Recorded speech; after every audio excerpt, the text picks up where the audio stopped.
morning, good afternoon, and good evening. Welcome to the very first episode of the State Change podcast.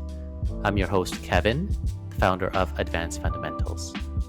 First, a little bit about myself for those of you tuning in for the first time. I've dedicated a large part of the past decade to working alongside some of the most innovative and brilliant minds in the public and the private sectors. I've created Advanced Fundamentals with a singular mission to provide tangible insights, resources, and tools necessary to empower aspiring entrepreneurs and organizations that are looking to make a positive impact in the world. So why the State Change podcast? We currently live in a world where success is often measured by wealth and power, and I believe it is time to challenge that narrative. This podcast is a platform where voices from all walks of life share their journey of overcoming seemingly insurmountable challenges to thrive against all odds. Through these conversations, I hope to share tangible insights that spur a state change. Through their stories, I hope to light the way for anyone feeling lost, hopeless, or simply stuck. It's about showing that change is possible and that the path to achieving your dreams and aspirations can be found in those who have walked a similar path of road. Today, I'm honored to welcome my first guest, Teena Starlight, the National Director for the Indigenous Youth Mentorship Program. Teena's journey is nothing short of inspirational. With a Bachelor of Education from University of Calgary and master's degree in First Nations, Métis, and Inuit curriculum from University of Lethbridge, she has been a beacon of knowledge and guidance in the educational realm. Teena's work extends far beyond her official titles. She's a lifetime educator, a developer of cultural teachings for grade K4 through 12, and is currently pursuing her PhD with a focus of integrating Indigenous perspectives into the educational curriculum. In our discussion, Teena opens about some of the darkest moments of her life, from having her first child at 17, surviving a physically abusive marriage, to facing ostracization from her own community. Despite these challenges, she shares the profound insights and inner resolve that guided her through these struggles towards a path of hope and empowerment. So without further ado, please enjoy my enriching conversation with Teena Starlight.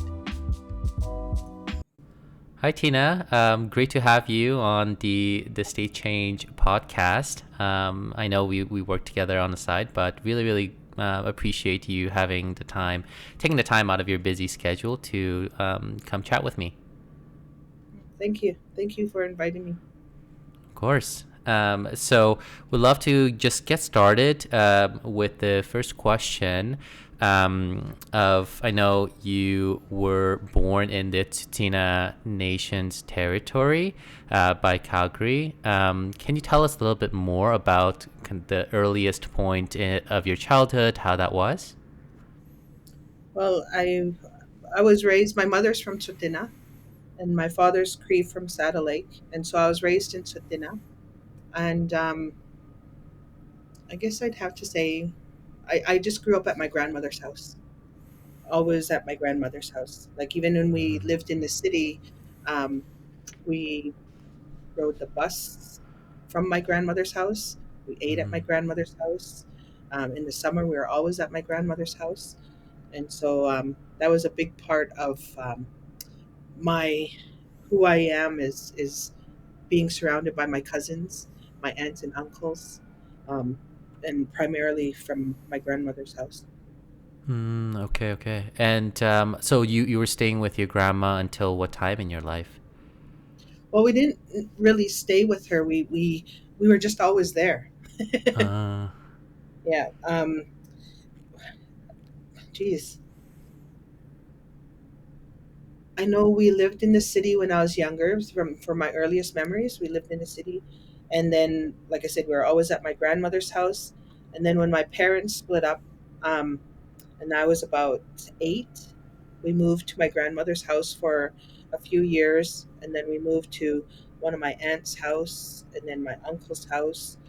for short periods, and then we finally got my mom got a trailer that we grew up in. So that was from when I was about 13 till Mm-hmm. 17. So you were living in a trailer from 13 to 17 years old. Yeah, And was that in the Tsuut'ina Nations community as well?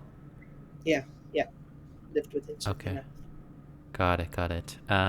What were some of your kind of favorite childhood moments, if you can recall back? So I come from a big family of um, well, there's 13 children of my grandfather's children in Sotina. And Wow. so I have many cousins that we were brought up like brothers and sisters. So we had lots of children to play with, lots of cousins to play with. And my great grandmother was still alive at the time that lived Mm-hmm. up the hill from my grandmother's that we visited lots. And so even growing up with my grandmother's siblings, grandchildren, like it was a big extended family. And just how much we played outside, created our own games, um, and helped one another, when it was time to gather the horses or um, clear the clear the fields or get ready for stampede. Mm-hmm. Race together. Yeah, it was always a family group intention that we did lots of things together. Wow, that sounds pretty exciting. And I know, so during these moments of your life, Tina, I'm sure, like any other people and living in their journey, there are ups and downs. When would you define it was kind of that point in your life where you you recall kind of facing challenges and struggles?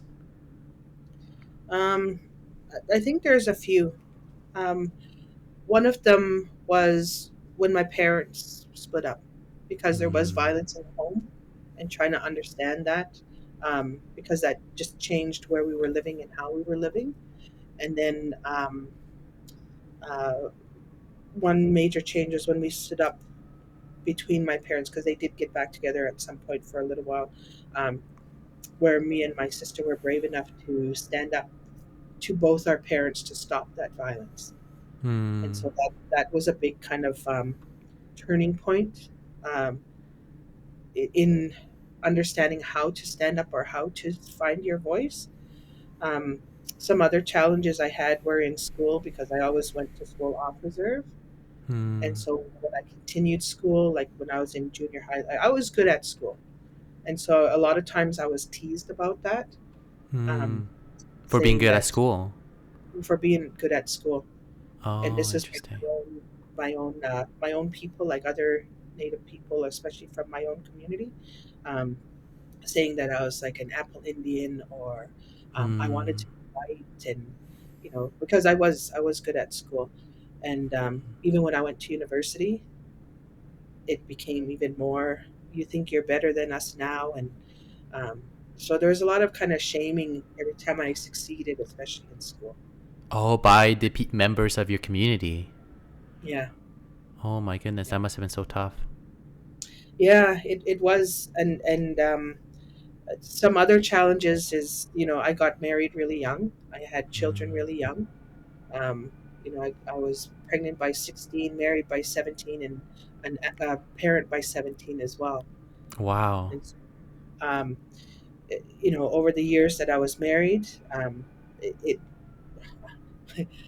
I didn't understand healthy relationships either, Mm-hmm.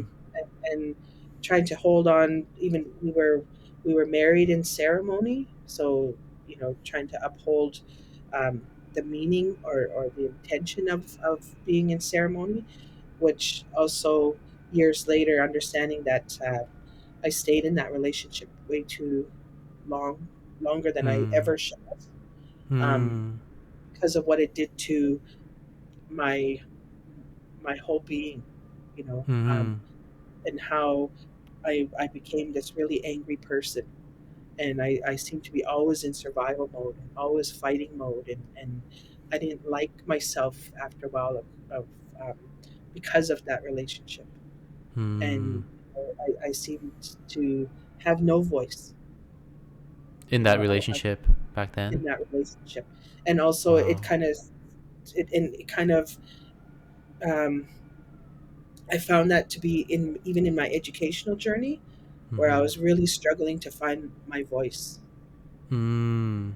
And so even places I worked, I would question why things were the way they were, and a lot of time again, kind of ridiculed, you know, um, or penalized for wanting something different or better. Mm-hmm. Um, so when I was finally able to end that relationship, um, that was a whole process of finding my own voice and finding out who I was, I see. and um, uh, who and where I can get good support from. And a lot of it Mm. was like elders within not just my own nation, but in Kainai Nation where I worked and where my children are from, Mm-hmm. and just seeking support um, as best as I can to understand what I was going through, even my emotions and feelings, and you know, um, even my thoughts when you think education wise, like you know, how to organize or make sense of. Mm. So yeah, it those were some of my biggest challenges, and then um, looking towards like elders of support or family members that I can trust with my feelings. Right, and that actually ties in really well with my next question is whether it be your parents' separation or early marriage, and struggling through that. It's like what really got you through it in those moments of struggle? Just because it can be so challenging, especially when you were so young. So you mentioned talking with the elders, like who were you able to trust? Because as you mentioned, you almost felt ostracized by your own community members for trying to pursue more education or something that you felt that was almost self-empowering, continuing to learn more, right? So would love to kind of hear what worked for you to overcome those moments of struggle. Well, one of the first people that I actually reached out to, I was um, I was still married. I had three young children. I was in school, plus I was working just to make ends meet. And the Wow. daycare that my children went to were across town. Mm-hmm. Um, and there was a part, like I said, my husband at the time was into a lot of addictions and just made life such a big struggle. Like even when I was going to school and working, so I was basically, even though I was married, I was the main provider throughout the pretty much the whole marriage, and there'd be times when um, my vehicle would be gone, or my husband would be gone for 2 weeks, sometimes a month at a time, and I'd be stuck with sick children. Not on top of that, I had my youngest child at the time was very Mm-hmm. sickly, Mm-hmm. so and yet trying to maintain a part-time job and full-time student status, or full-time job and part-time student status, and so the daycare, they actually reached out to me because I was so embarrassed or so kind of didn't want to be looked down upon, and Mm-hmm. they were the ones that kind of noticed and just asked if I needed any help, and they would help me, like go out of their way to help me. They weren't very rich or but they helped me. I remember getting on the C train with my three kids in the morning, traveling across town to the southwest part of the city, and I lived in the northeast, and the Mm-hmm. daycare worker would pick me up in her car Mm-hmm. and take us to the daycare and lend me her car to go to school. Really? Wow. Okay. Drive back, and she would take us back to the what do you call it, C train, and I would take my kids home. And Mm-hmm. even the daycare owner, when I had like evening classes or when I had different projects I had to do, she would actually take my kids so I could work on projects and complete my Wow. assignments. And like, were you asking for help from those DK workers, or they just kind of went above and beyond their, you know? Above and beyond, and so it made me start to feel comfortable to ask for help, that it didn't Mm. necessarily have to come from family. Mm-hmm. And so this is where I started to kind of reach out more to people and Right. share a little bit about myself and find supports, like supportive people. Mm. So um, one of the jobs I had, I used to work at the Native Women's Shelter Mm. as a um, child and youth care worker while I was in school. And I guess even the friends that I made there um, just helped me understand even the abuse that I was going through, and even Mm. to strengthen my voice, and even just like having a safe place to talk about or understand my experiences. Right. So that really helped. And like I said, and none of them are family members. They all happen to be Indigenous though, Oh, and so interesting. yeah. So this is ways of connecting with women. On top of Mm-hmm. that, and then seeking out different elders that were friends of family, but that actually would sit and just talk with me or listen or guide me when I would have questions about, or struggles when, when I'm ready to quit school and they would sit and Mm. talk with me, or when I'm struggling with my relationship and just trying to understand that. And they wouldn't tell me what to do, but they would listen. Mm. Mm-hmm. They would always remind me to take care of myself, and they would always guide me towards prayer. Got And it. Got it. And mm. each and time those for go ahead. each time I'd have those big struggles, Mm. I always ended up alluding to prayer. Mm. Okay. And then for the people listening that don't know who elders are, can you tell a little bit more about the roles and the responsibilities of the elders? Well, the elders are people that have went through or kind of earned a sense of notoriety within the community through their own spiritual journey or even um, um, their life journey.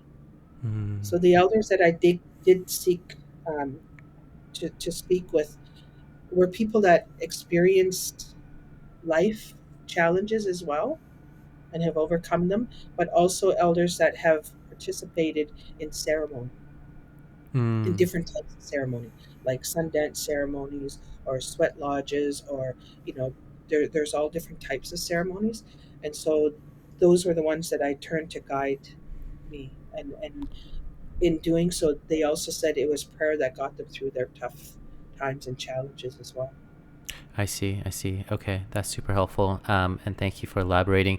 So going back to this state, Tina, where you are a mother of three with an addictive husband while trying to juggle so many different responsibilities in your life. What uh, gave you the courage to kind of separate yourself from that relationship and while continuing to strive to learn more and pursue a career in the field of education? I think it just got to a point like I tried everything to save this person. Mm. I read research, I read books, I talked with elders, I even tried to um, participate in what he was doing so I could better understand of how to get out. But nothing I seemed to do was appreciated. It seemed to make things worse. And it wasn't until the day when I just said, you know what, I don't want any drugs in my life anymore. And I'm Mm. not going to lie for you. And I'm not going to lie to people about what I'm going through. Mm. And I think that was the day that things really shifted, especially in my relationship, because now what was coming back to me is, oh, now you think you're better than me. And now you're like, Mm. that's kind of treatment. And then really understanding that it wasn't trying to be better than anybody. It was knowing that I just didn't want that in my life anymore. Like I said, Mm. I wasn't happy.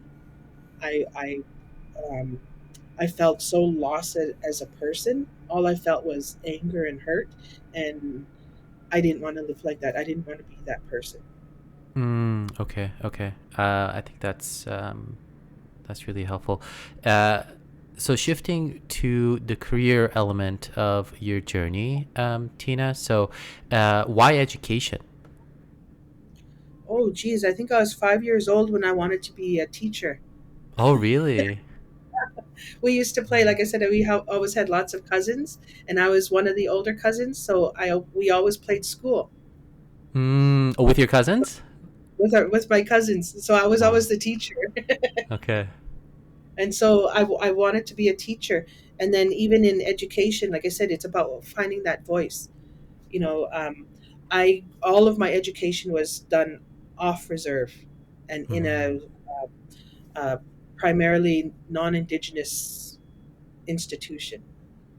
And so when I was in grade school, um, this is when I first noticed, like, we used to have Sotina class, and I would go and attend these classes, and I really enjoyed them. We got to learn Sotina language. We got to do different crafts. We got to laugh, and Mm. and I really enjoyed them. But after a few years, again, the majority of the schools start referring to it, or looking at it like it was a special needs class. And so I didn't want to attend anymore, because I didn't want to be thought of as less than, or not being able to, you know, keep up with what they called at the time mainstream. Mm-hmm. Like, even there was a part in grade nine, grade eight and nine, where I just went to, because we were teased so much, or perceived in such a negative way in the school, that I even just said, you know what, I'm just gonna hang out with just Indigenous people and do what the majority do, and so my marks, like, just dropped, and I just kind of sat comfortably at a 50, Oh, 55. interesting. This was in high school, middle school? I was in grade 8, Grade 8. Oh, okay. and so I actually had a teacher that had seen me. He'd been my teacher for quite a few years, and they sat me down one time and they said, you know what, we know you have potential, we know you can do the work, we know that you can do this, and um, if you want something different, you need to, you know. And they said, and I think this was more towards my grade 9 year, in order to get the classes that I wanted, to do the job that I wanted, I need to bring those marks up for high school. Hmm. And Hmm. so within, I think it was the last 6 months of school, I went right back up to 85, 90%. Oh my goodness. Okay. Right after that conversation with your Right teacher. after that, because again, somebody came out and said, you know what, we know you can do this, what kind of, what's holding you back. And so I did that, and went into high school. um, in high school, again, I was determined to be a teacher. Mm-hmm. I fought to make sure that I got the courses that I needed, so I wouldn't be, because at that time at university, I was told that they held seats for Indigenous people, that you didn't really have to meet the credentials. So Oh, interesting. going to university, I didn't want to be identified as an Indigenous person and get the shortcut. I wanted Almost to like a sense of learn. tokenism. Yeah, yeah. Oh, okay. So I kind of really pushed myself. So I ended up going to summer school. And again, I was already pregnant and married before I Mm. finished high school. So I went to summer school to get my grades up, um, and get to courses that I needed, like my social 30 and my math 30, and really pushed myself in summer school. And then my daughter was born, and I ended up taking a year off of high school, um, basically to raise my child. And then Right. even in that time, I just lived off of welfare, because my husband wasn't Mm. working. I didn't even know what welfare was until until that time, until I Oh, got married. wow. Mm-hmm. And so I lived off of, for a family of three, we lived off of $511 a month. For a family of 3 at the time. Yeah, yeah. Oh And my even then, gosh. thinking, you know what, I don't want this. I wasn't meant for this. Even my uncle one time told me, "We never married you off so that you can live off welfare." And I was just like, "Oh, Mm. what's that?" Like I said, I didn't understand the concept, right? Right. And so even my family wanted better for me, or knew I could had the potential to do something else. So even that, my last high school year was very difficult with my husband, because he went to school on reserve, Mm. and I wanted to go to school offers her. And even that, he's seen it as me trying to be better than he was. And I was Right. just like, actually, no, I would have a guaranteed seat at high school if I graduated from this school as opposed to this Mm. school. And that was my Mm. goal. Mm. And Like so, after attending undergrad, of getting your bachelor of education. Got it. correct. Okay. And so, in my last high school year, uh, um, I was actually, there was a rift that happened between me and my husband. And this was after like first semester. Um, I was literally beaten head to toe, and I went to school. That I managed to make it out of the house, and I went to school that day, and I went to the Indigenous liaison and told him that I needed help, Mm-hmm. and I never let my mom know how bad it was. But he called my mom.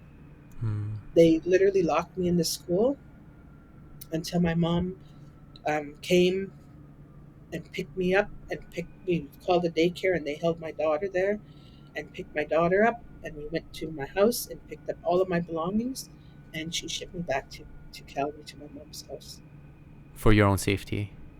for my own safety, and so I could finish high school. Right, right.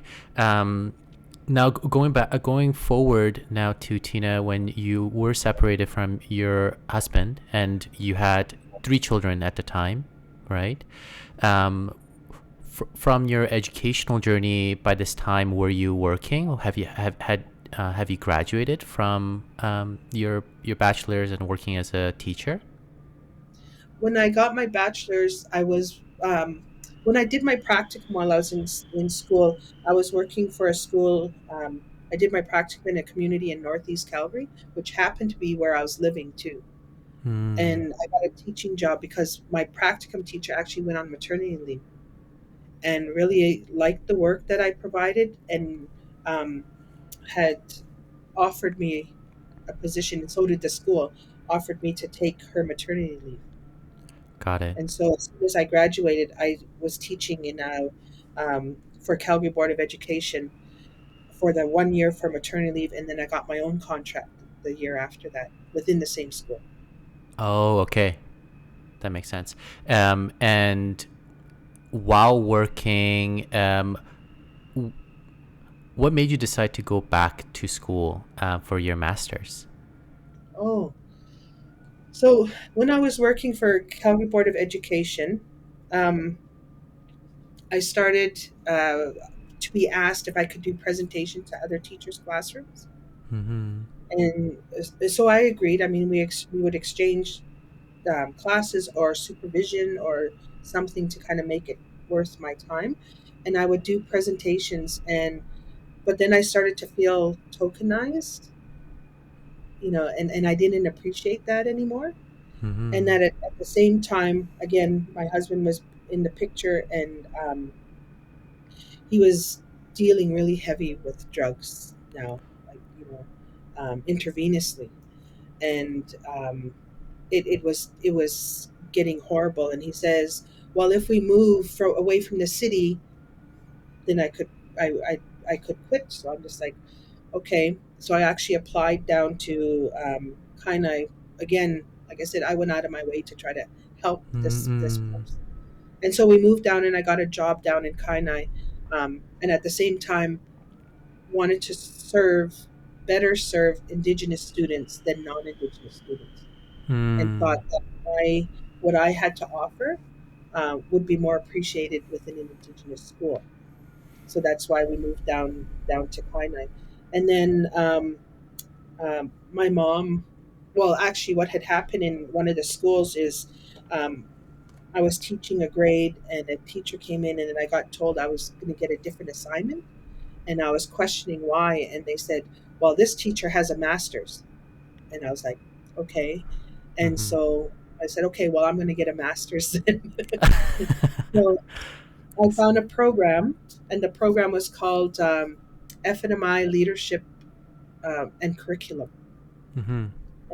And that course actually changed my life, changed the way I teach. It taught me so much more. It was elders taught a lot of those courses. Okay. It was courses that had a lot of Indigenous ways of knowing and Mm, encouraging Indigenous ways into the classroom and land-based teachings. So it actually shifted my whole thinking and what I could offer to Indigenous students, and that was through my master's program. But I that's what brought see. me to this. Is somebody told me, "Well, you don't have this," so I went. Oh, fascinating. Okay. And so the content or the curriculum that you had learned in masters was a little different than the types of education you received for your bachelor's. Yeah, well, any Okay. any education that I received before that. Oh, I see. I see. Okay. Um, what kept you motivated or inspired throughout this period, Tina? Like, what kept you going? Like, why continue to want to educate Indigenous students? Why continue to learn? Like, what drives you, or what drove you in this period of your life?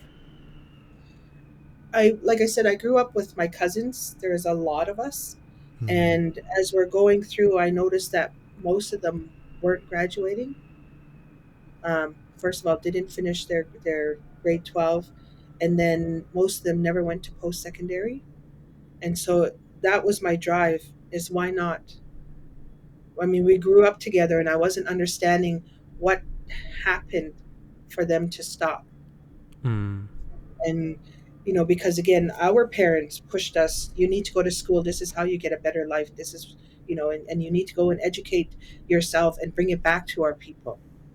I mean, that was the Hmm. message that I was grown up given, and I was trying to understand, well, what is stopping our people from graduating, and and getting a post-secondary.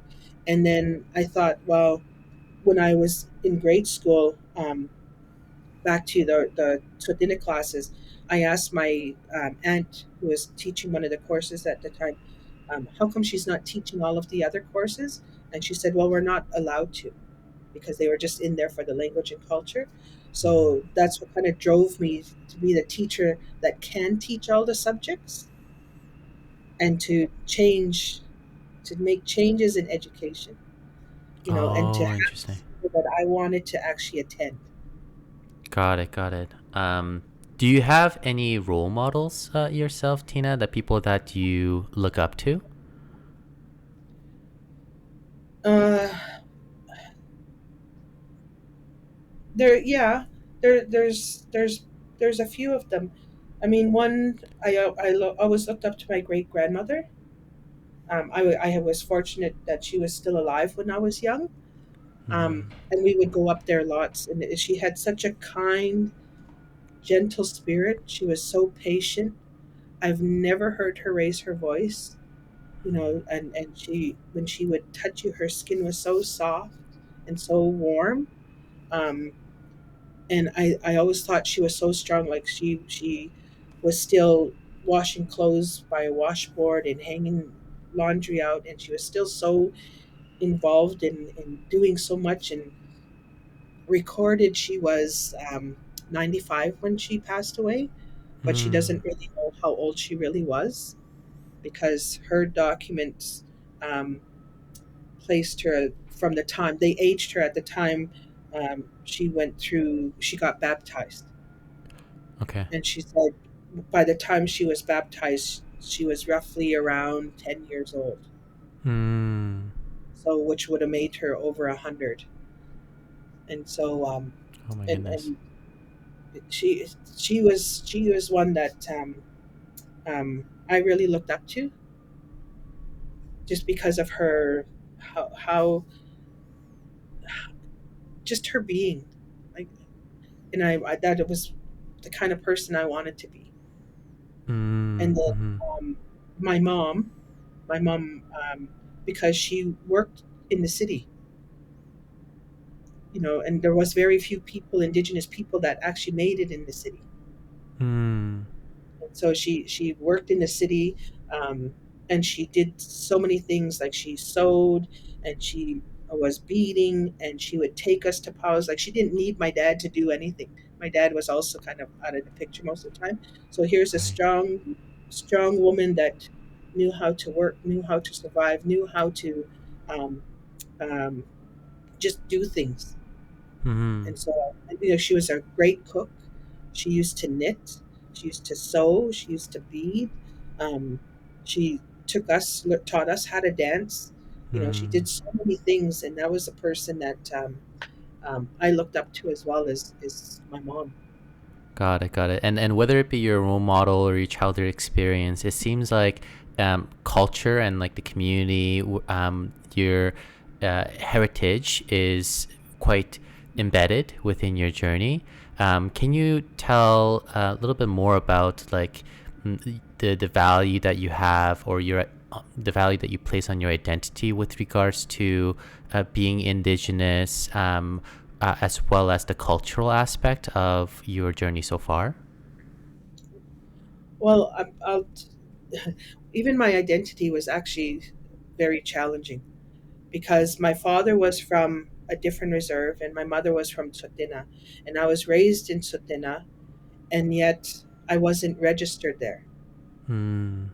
And so, even my own family members, my uncle made my life very difficult because he was also one that, he happened to be my godfather.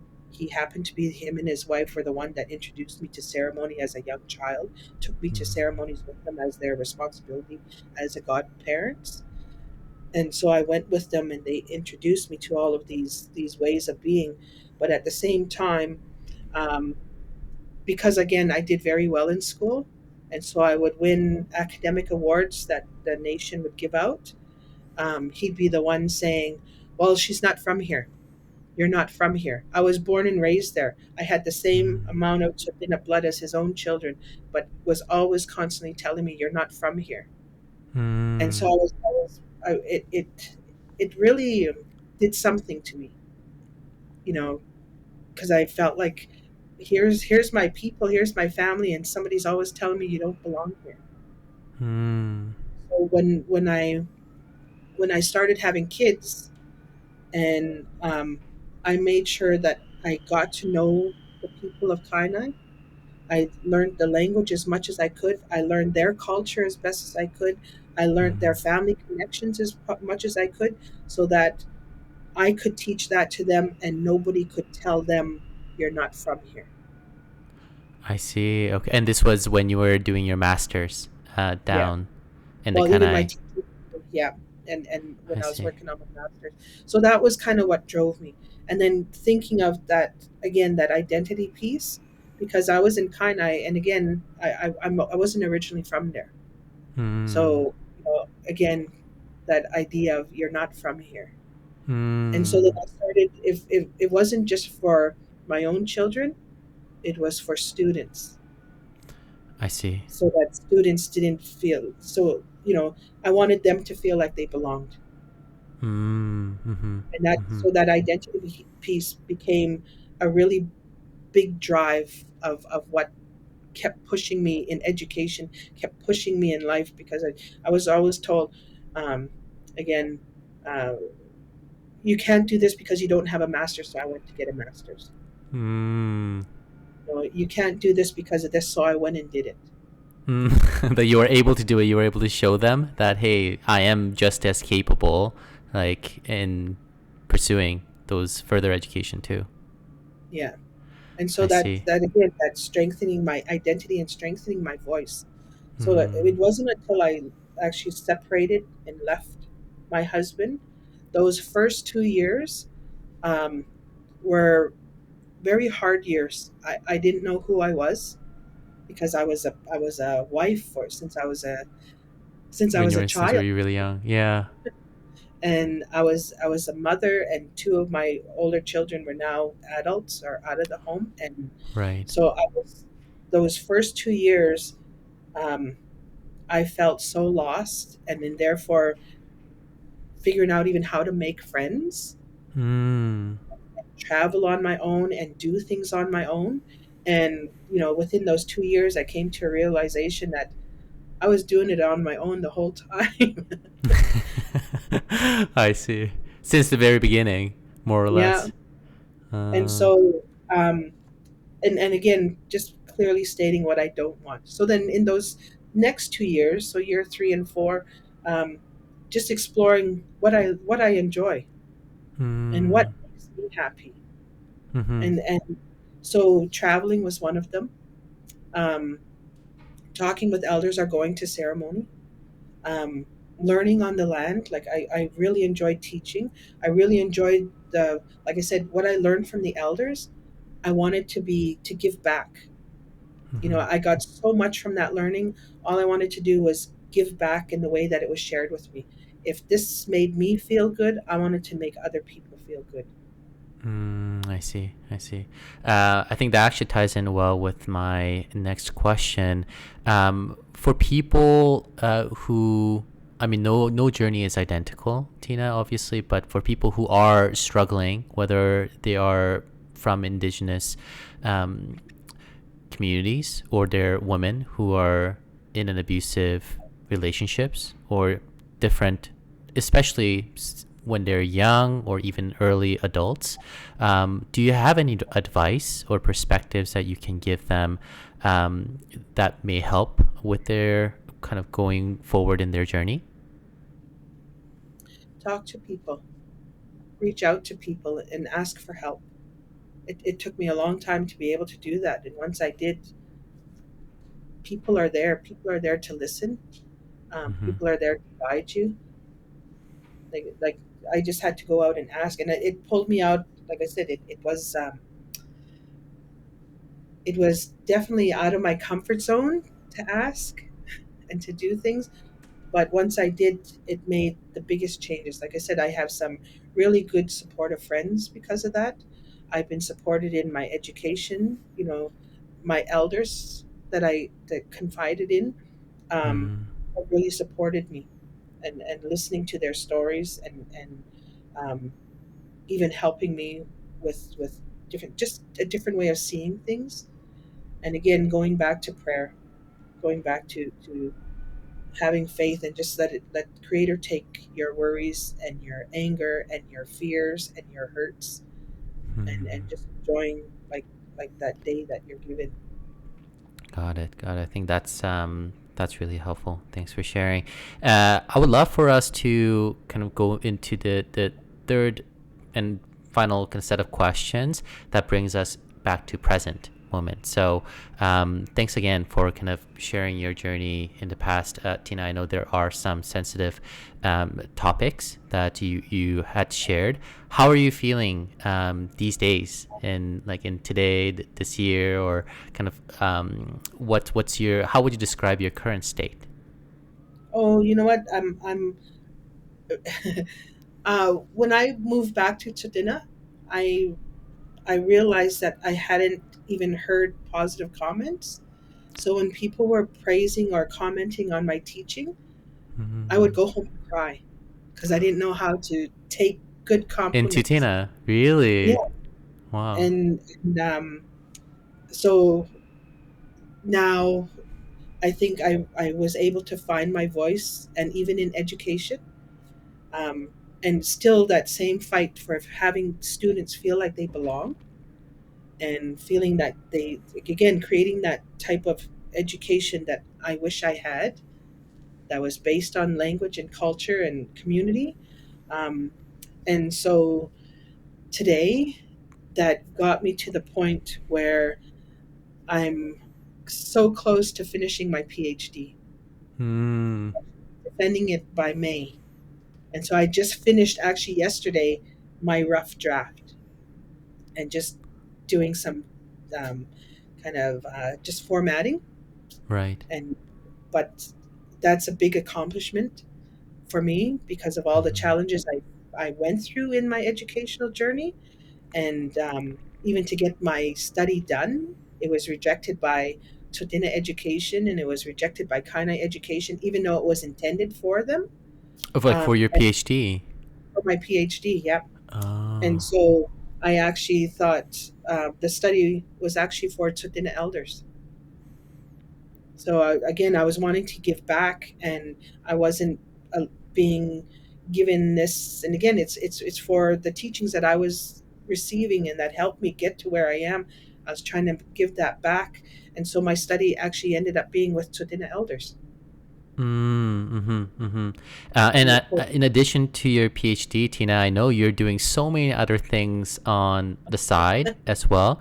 Do you mind kind of explaining and elaborating on what those other activities are? oh, okay. So I teach. I didn't this year, but I've taught an Indigenous perspective course in education for Mount Royal University for 3 years. This year, the only reason why I didn't teach it is because I was focusing on finishing my PhD.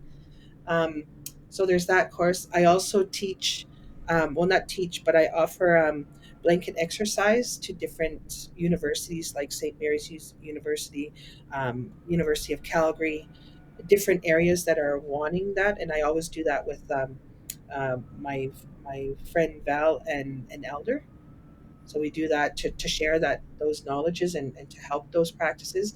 Um, I always support my aunt who works at Tsutina Museum in creating crafts or activities for the community, and Mm-hmm. also to support her in her store in selling and creating Indigenous artifacts like uh, moccasins and ribbon skirts and different crafts for Stampede and for her store. Um, I I do some work for University of Calgary, like Mm-hmm. volunteer to help support their culture program there, to work with students to do like medicine bag making or moccasin making, whatever I can offer at the university. And again, just sharing as much as I can with my community Mm-hmm. in different ways. I work for Ever Active Schools right now as the Indigenous Youth Mentorship Program National Director. So my work, again, it's a mentoring program that's for Indigenous youth to help support them and strengthen their identity in mentoring so that they too can succeed in education or employment.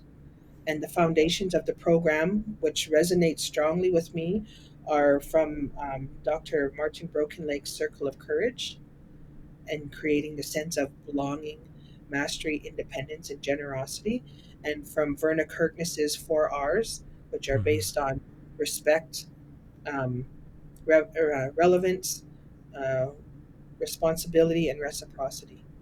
So those are ways that I've combined my life's work and my educational journey and my scholarly journey together with Indigenous foundational knowledge that I value and that I was also brought up with. Mm. And the list seems extremely extensive. Tina, how do you manage your time or your day to day to do all of those things? I guess one positive about being a young parent is that all my kids are out of the house, and I'm all my grandkids. Um, they're well on their way with their parents. So I'm actually going through an empty nest syndrome right now, and Oh, so really? busy with my raising my kids and my grandkids. Um, since pandemic, there's just been two of us at home, and always being in that busy state. These are just times so I don't get lonesome, or I don't quit. I just keep just Keep manage to yourself stay in. busy. Got it, got it. But aligned with what brings you energy and what yeah, what your passion and interests are. Are there any specific tools or resources that you rely on to make sure all of those things that you're working on kind of it's helpful to accomplish the things that you want to do? My biggest resource is again is my support system. My support system includes like my friends, so in different ways, um, my different elders, my partner. Um, Both my parents passed on, so my aunt plays a huge role in the family connection, and they help me to maintain balance. and even harmony. So when things are out of balance, I would go seek and just talk with them or engage with them, and then again through prayer and ceremony, just to help keep that balance aligned. And at times when I need to go see a counselor, I go to see a counselor as well. Got it. Got it. So like the support system is quite critical to as resources that you can depend on. Yeah. Got it. So going forward, so you mentioned you just finished your draft for your PhD, which is exciting. It's a long time coming, and all of those other work that you're engaged on. Where do you see your journey heading, like for the next foreseeable future? Oh, so many people have asked me that, and I'm not sure. They said because most people get a PhD because they want to teach at post secondary, right? And I Hmm. don't know if that's what I want to do. I got a PhD because I was getting so much resistance from teachers and principals when I was trying to implement land based learning into a school system, that I got so much resistance that they're saying, um, again, my master's wasn't good enough. Like, Oh, okay. People say you have to get your PhD. That's what which is, initiated you to be like, hey, I can do this. yeah, yeah, because again, these are hoops that people tend to make that so that they would listen. Hmm. And that's what I went through is how do you listen? So like I said, I think my journey more is about how I found my own voice, because people weren't listening. I felt I wasn't being heard in different places, and what I had to do to overcome those just to be heard. Wow. Okay. Yeah, that's a really powerful message. I think compared to before, would you say that you have a stronger voice or more confidence in sharing your perspective? Yes. Yeah. Definitely Okay, more confident. that's good.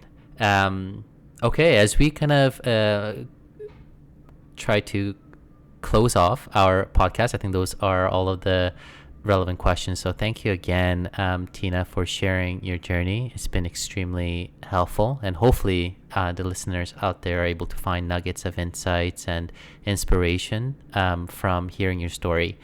Any final comments, inputs, or perspectives that you would like to say just to close off our podcast? One of the comments that one of my elders or many elders have told me at different times was, in Blackfoot, you'd say "ikakimat," which means try hard, or keep going.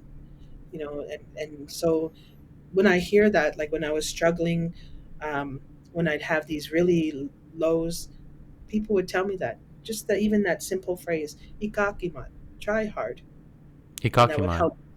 Yeah.